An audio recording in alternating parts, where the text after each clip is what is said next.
দক্ষিণ চব্বিশ পরগনা জেলার পাথর প্রতিমা ব্লকের ফেরিঘাট ব্রিজ সংলগ্ন এলাকায় শুক্রবার গভীর রাতে ঘটে গেল এক মর্মান্তিক মোটরসাইকেল দুর্ঘটনা। জানা গিয়েছে, হেলমেটবিহীন অবস্থায় একটি মোটরসাইকেল চারজন যুবক অত্যন্ত দ্রুত গতিতে ব্রিজ উঠতে গিয়ে নিয়ন্ত্রণ হারিয়ে ফেলে। এরপর বাইকটি সোজা ব্রিজের ঢাল থেকে নদীতে পড়ে যায়। স্থানীয় সূত্রে খবর, বিকট শব্দ শুনে আশেপাশের মানুষ ছুটে এসে নদী থেকে চারজনকে উদ্ধার করেন। গুরুতর আহত অবস্থায় তাদের দ্রুত পাথর প্রতিমা গাদামথুরা প্রাথমিক স্বাস্থ্যকেন্দ্রে নিয়ে যাওয়া হলে চিকিৎসকেরা দুই যুবককে মৃত বলে ঘোষণা করেন। বাকি দুইজনের অবস্থা অবনতি হওয়ায় প্রাথমিক চিকিৎসার পর তাদের ডায়মন্ড হারবার হাসপাতালে স্থানান্তরিত করা হয়েছে।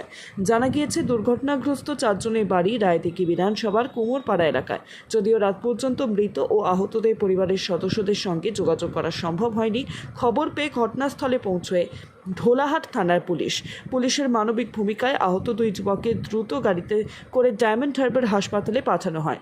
বর্তমানে মৃত ও আহতদের পরিবারের খোঁজ চালাচ্ছে পুলিশ। এই ঘটনায় এলাকায় শোকের ছায়া নেমে এসেছে। স্থানীয়দের দাবি, ব্রিজ এলাকায় বেপরোয়া গতিতে যান চলাচল রুখতে আর কড়া নজরদারি প্রয়োজন। পাথর প্রতিমা থেকে বিশ্ব সমাচার নিউজ টিম।